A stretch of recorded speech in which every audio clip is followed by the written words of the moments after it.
We are with Dr. Eduardo Sanchez Lazo to talk about the Eucharistic miracle of Tixtla, which he personally analyzed.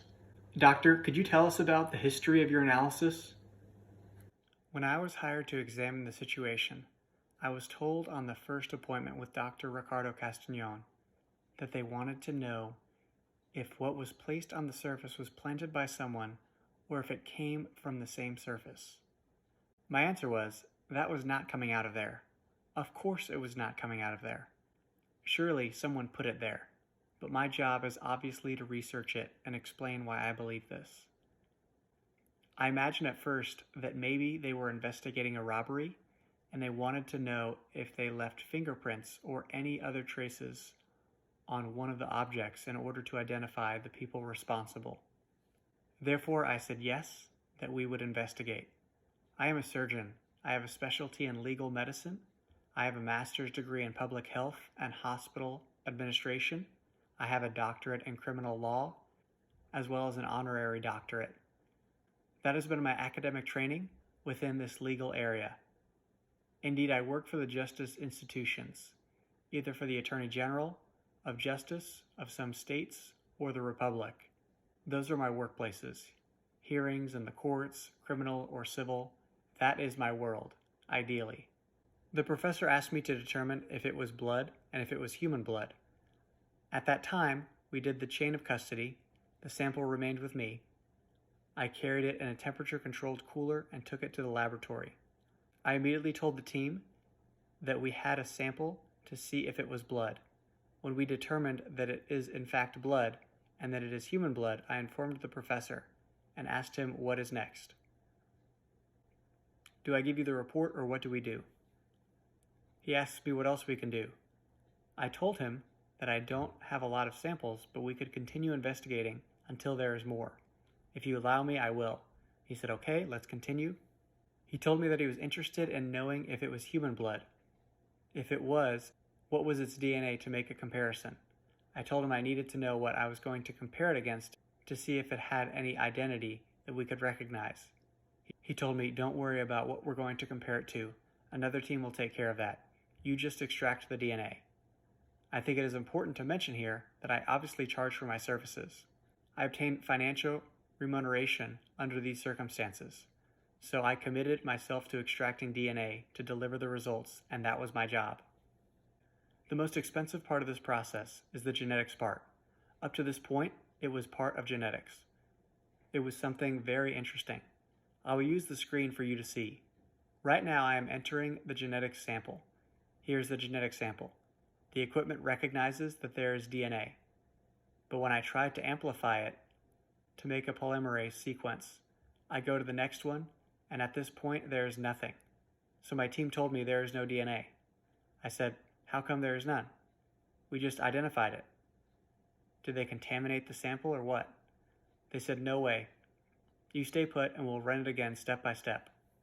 Again, we extracted the sample of almost 1 centimeter long by 3 centimeters long. From there, we had to go do magic to be able to extract the largest amount of sample.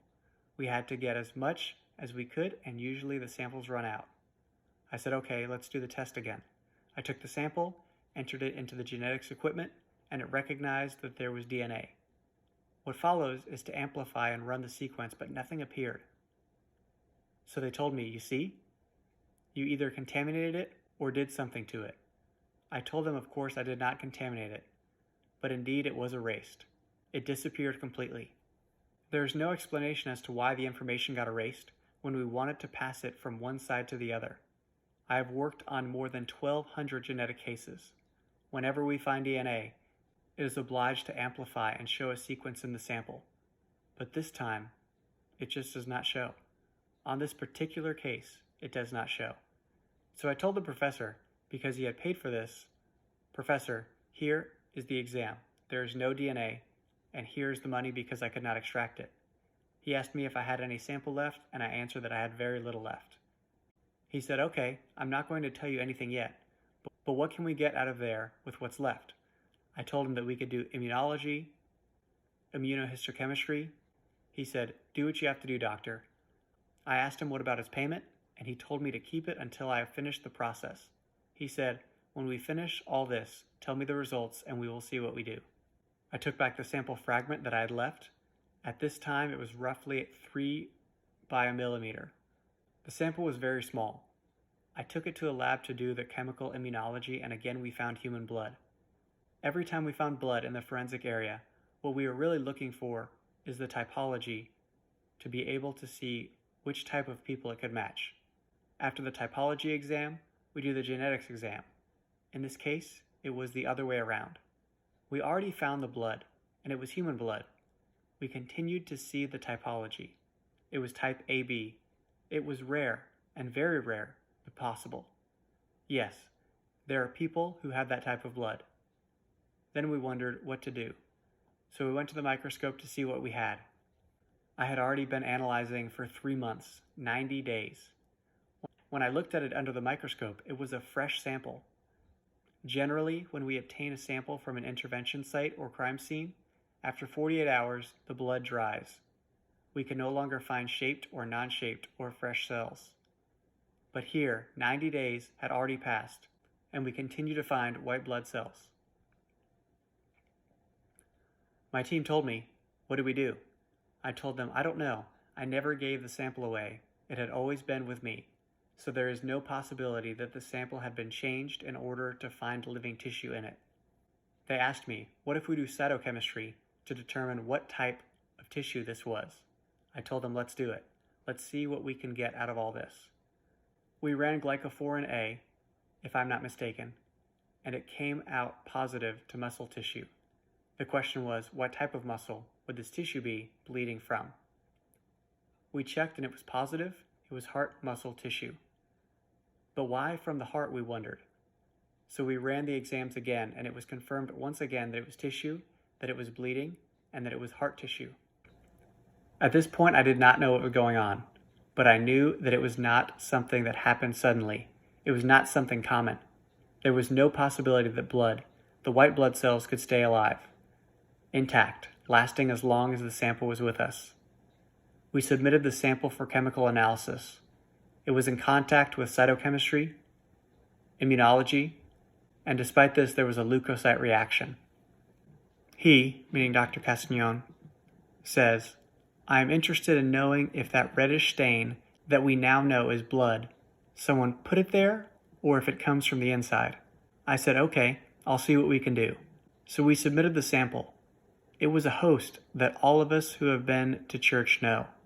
The thickness of a host is approximately 1/10 of a millimeter. It is very thin.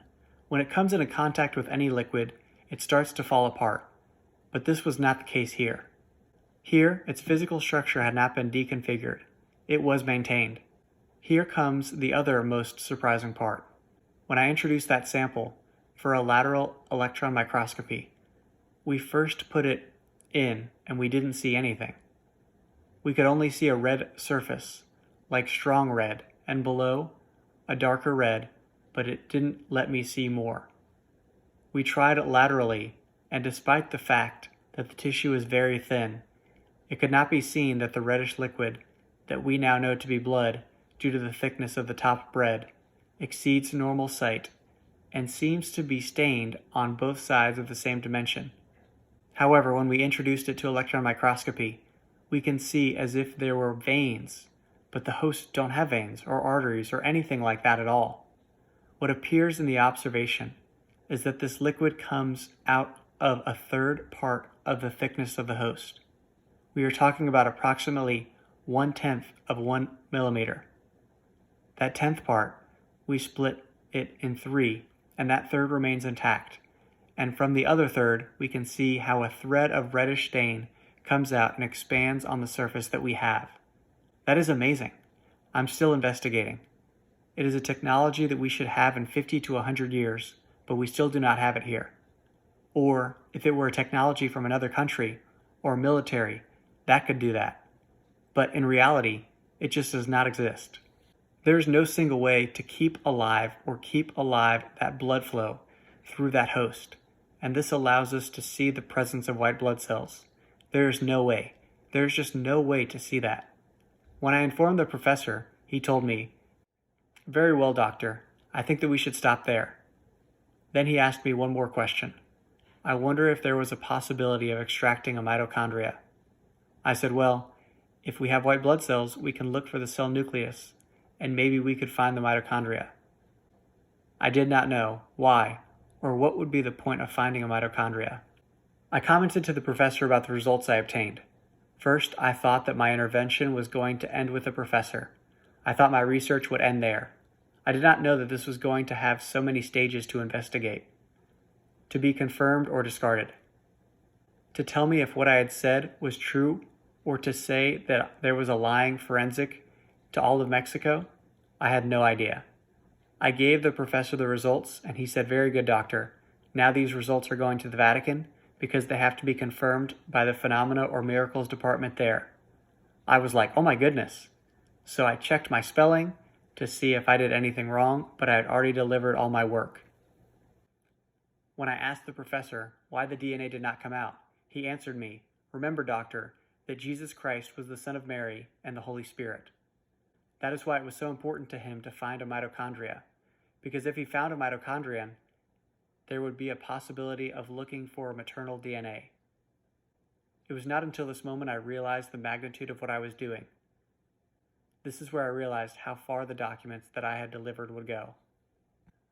The furthest that my legal medical examinations of forensic investigations have gone has been the Inter-American Court of Human Rights for any compliant or recommendation previously made. The people who were more difficult to convince were the doctors, the professionals, the chemists. They obviously attacked me with everything. I felt bad because I don't work alone. I work with a team. Sometimes they are more experts in certain subjects than I am. They are experts in immunology, immunological cytochemistry. There are other experts with me who work on this part, but suddenly they would question me, and I did not know what to answer. However, I knew it was real because I had seen it. They did not believe in it. Sometimes they don't believe even though they have all the evidence in their hands. They don't believe it. They do not understand it. It is like saying to them, "This is a pen, touch it, so that you can see that it is a pen." They touch it, grab it, and say, "No, it is not a pen." That is how bad it is. Today I can assure you that it exists. Did it happen? Yes, it happened. Can a host bleed and leave living tissue? Yes, it can, because I saw it. I did not designate someone on my team to do it. I was present there. I saw it.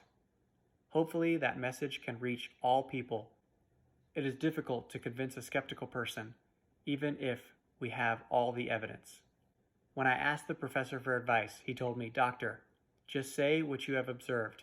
Do not try to convince them because a stubborn person will never understand, even if they get all the evidence